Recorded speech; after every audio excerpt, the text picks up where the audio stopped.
Hello, everyone. It's me, Angela Naomi. Um, Thanks for watching my videos. Appreciate all of you. I really do. You can tell by the title of this one, I'm talking to my fellow performers, my actors, my dancers, my musicians, producers, all of you all. I'm talking to you. I want to talk to you. Come and talk to me. Let's talk about how being a starving artist is just not sexy. It's not. It's not sexy. It's not cute. It's not what you want in life. Um, for whatever reason, I have my theories on this. Why people get really attracted to and have this love affair with being a starving artist is because of a nostalgia.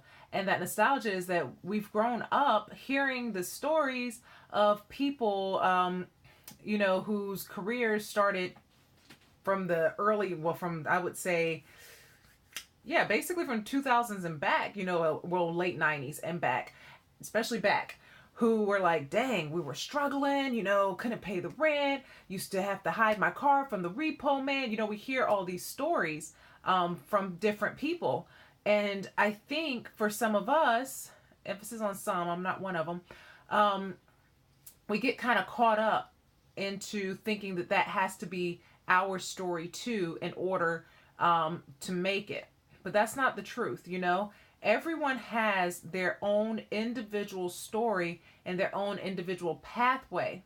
So for the purpose of this video, I'm not talking about those of you whose circumstances had you live in a life of poverty and a life of struggle, even in adulthood. We're not talking about that. Shout out to my girl Tiffany Haddish. Let me tell you, I just really am enjoying her a lot, and great. But the reason why I brought her up is because she's so candid about her story of growing up in foster care and being out of work and having to live in her car. Those are circumstances. I'm speaking more to people who are like myself. We went to college. We worked nice jobs. Well, not me, but some of you all have nice jobs. Some of you all are able to pursue acting. You have it. You have a roof over your head. You've never been in foster care. You've never lived in true poverty. There's a difference between being broke and living in poverty. I'm speaking more to you all, okay? Because there are some circumstances that will have you being a starving artist, okay? Not talking about that. So now that I know who I'm talking to and you know who I'm talking to, let's go ahead and explore this. It's 2018. We have the internet. We have freelancing. We have all these ways to accumulate a supplemental income to either A, sustain us, or B, pay for things that we need to propel our careers. Meaning if you need to pay for a specific acting class, for maybe there's a technique that you would like to learn, hey, that costs. Classes cost money. I know. I teach kids who come to a performing arts studio. Their parents pay money. So you need that extra money. So extra money means extra hours at a job, and you might not be able to go to that class, or just not go to the class, or figure out a way to bring in the extra money and go to the class. I prefer that last choice. So that's just an example of something you may need to pay for. If you're a singer, maybe you need vocal lessons to keep your vocals strong and all that jazz. If you're a musician, maybe you need studio time, or you need a new instrument, or you have to upkeep your instrument. These are all they are what's the word I'm looking for? They're expenses. You got all these expenses, but what's your income? Got it. So that's the meat. Okay, let's keep going. Let's keep dissecting. So why is it that nowadays in 2018, those of us who are capable of learning other ways to generate a passive income to be able to pay for things that we need to push our careers forward, why are you not exploring those options? I see, whether I'm looking at my personal social media followers, people I follow, or I'm being nosy, as I like to call it. I jump down the rabbit hole and get lost in a comment section, or get lost in the replies on Twitter. I look at these things and I see so many people who are so intelligent, so intelligent and so capable of doing certain things in order to um, financially sustain themselves to have their career, yet they won't do it. And I keep hearing this term about that starving artist life, starving artist. Now, see, if you're hungry for your career, that's all fine and dandy. But if you're literally hungry, we got problems. If you're robbing Peter to pay Paul to turn around and steal from Matthew so you could pay Peter back, and then you got James looking at you like, hey, you owe me some money too, we got problems, okay? we got problems.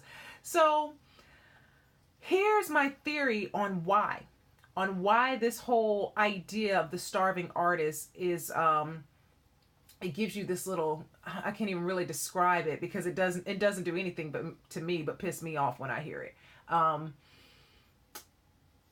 It is because, like I said, we've seen the stories and there's something in your mind that goes, oh, when I get to sit on the purple couch with Wendy Williams, how you doing? That's my personal dream. You have a story to tell. Oh, when I get to be on Jimmy Kimmel, I'll have a story to tell.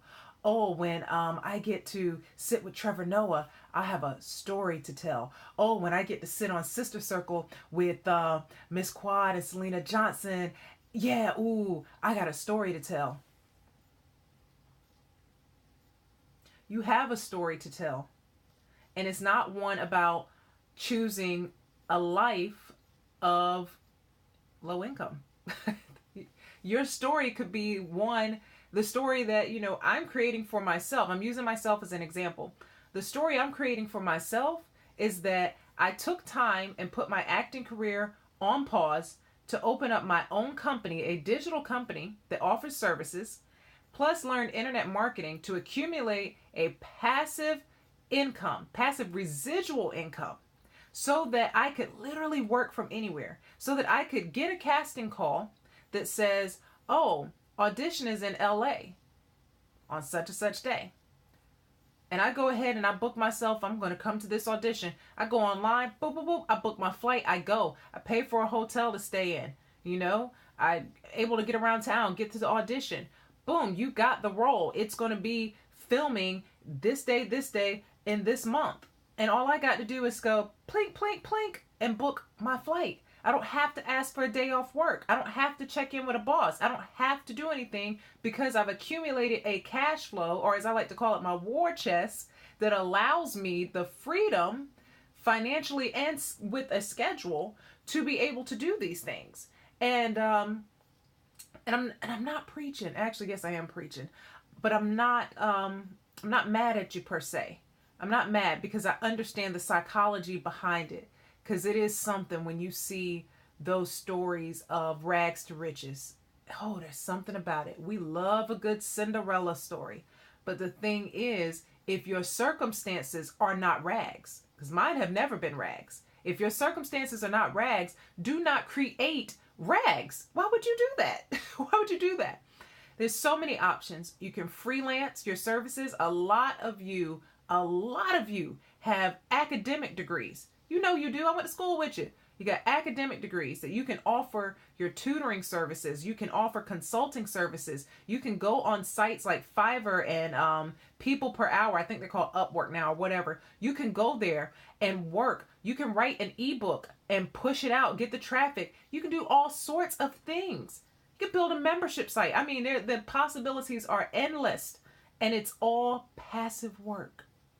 Meaning you don't have to clock in. You don't have to work those extra hours. Let's say you blow an amp and you need $1,500 to replace this amp. Then you go look in your account from Fiverr, Upwork, maybe PayHip and these other sites that you've been working, and there's $1,500. Deposit into your PayPal, go to the store and buy another amp. Easy day. So the other thing that gets me about the whole starving artist is my theory on the roots of it. My theory on the roots of it is that we as artists have been taken advantage of for years. Don't pay what they're worth. I mean, y'all watch Unsung, Behind the Music. You done seen enough biopics to know so many people over the years have been ripped off. and underpaid when the money was there to pay them. See, it's one thing if the money is not there to pay you, but when the money is there and you don't pay the artist, that's trifling. Karma gonna get you, and I ain't got nothing to do with that. So, but what has happened is that became the status quo. Well, you got to pay your dues. You got to earn your keep around here. Oh no, we can't pay you for that gig. Oh no, we're not paying artists right now. We'll pay you an exposure. If you're gonna pay me an exposure, you better have freaking Viola Davis sitting in the audience, okay? you better have somebody sitting in the audience who would be able to push me to the next level, you know? Or you better have a moment where you better be so new in your craft that, yeah, the exposure was good for you. You really needed that.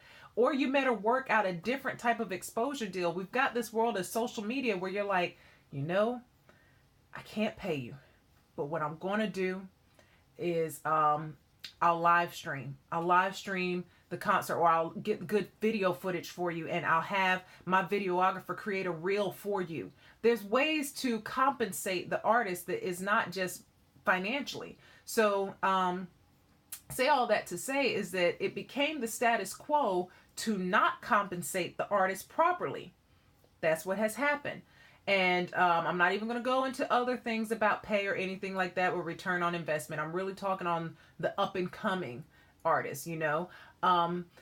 It became the status quo to not pay, to say, like I said, exposure. And what started to happen is people started to believe it. Sometimes if you hear something over and over again and the actions are backing it up, you think it's real. You think it's true. You think it's right. It ain't right. Okay? So just because that's the status quo does not mean that you can't figure out a way to avoid it. Once more, we're in a very digital era where you can do a lot of work online in your spare time. True story. I still am a seller on Fiverr. I was never really taking it seriously because I still didn't fully comprehend my skills in social media marketing and content writing. In 1 month, and this was not 1 month of doing work every single day. This was just 1 month total of work. I had almost $700 from Fiverr. Imagine what I could have done with that if, like I said, if I was a musician who needed a new guitar, or I needed some extra piano lessons, or I needed a freaking keyboard, you know? Could have pulled from there. You have so many options.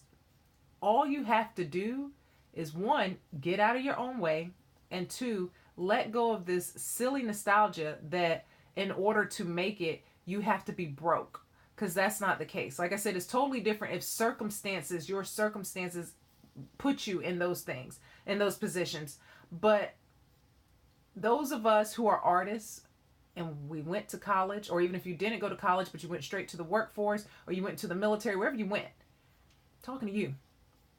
We are smart enough to learn how to make a passive income. Even those who maybe your circumstances have you in a position where you're like, oh my goodness, I don't have my own computer. I don't have this. I don't have that. That's okay. Get a library card. Go to your local library and do something. I feel like something's crawling on me and it's my own hair. So anyways, you have options. You have options. If you have a nice cell phone, if you have a roof over your head, you got food in the refrigerator, you got clothes on your back, you can do this. You can figure out, and I know this is lengthy and I try not to go this long, but the reason why I have to is because it is just ridiculous to see how many artists are out here talking about I'm a starving artist. I'm a starving artist. You a starving artist with a freaking mathematics degree. If you don't go and put up a website and saying that you will do some tutoring and get out here and tutor some of these kids who are struggling in math. You can be an online tutor. Go tutor. You can do that in your spare time. Write a book. Write an ebook about how to be a better math student. Write an ebook. Parents, your guide to helping your children with math homework. Write it. Publicize it. Make some money. See, I just gave you some ideas right there. Oh. So many things you can do. So many things you can do. You can always reach out to me. I know ways to make money online aside from the things I've just told you. I'm dropping them in the description section. You could just click the links and go check things out. You can also, like I said, you can contact me. You can contact me here on YouTube. My other contact information is there. Reach out to me. I will help you, because when I didn't have a job, like when I was in and out of work, it was direct sales and internet marketing and my parents that saved my ass. But definitely I was able to make some extra cash online in order to fill in some gaps here and there. So I believe in you. I know you can do it, but let's let it go. Just let go of being in love with being a starving artist. That is not sexy at all. That is a sexy we don't want to preserve. Like when Puff Daddy was like, gotta preserve the sexy. We want to preserve this sexy, not the sexy of being broke. Don't do that. Don't do that at all. Let it go, so that when you do make it to the purple couch and you can give some shoe cam to the folks at home, or you're kicking it, on like I said, Sister Circle or The View or The Real, the late night TV shows, when you're kicking it there, you'll be able to tell them that you harness the power of the internet in order to create a passive stream of residual income. And that's why you never lived a broke life. Okay? You can do this. You're already you're steps ahead of others whose circumstances have put them already in poverty. You're already steps ahead of them because you're not in poverty. So do what you got to do. Rags to riches stories are for those who are actually in rags and they come to riches. If you're just in casual clothes, keep going to riches. Don't do casual clothes to rags so you can go to riches. Don't do that. That's ass backwards and it makes no sense. That's all I got to say. Like I said, sorry this is a little long, but I had to get that off my chest. Y'all be blessed. And seriously, ask me. Check out the links. Ask me questions if you got them. I believe in you.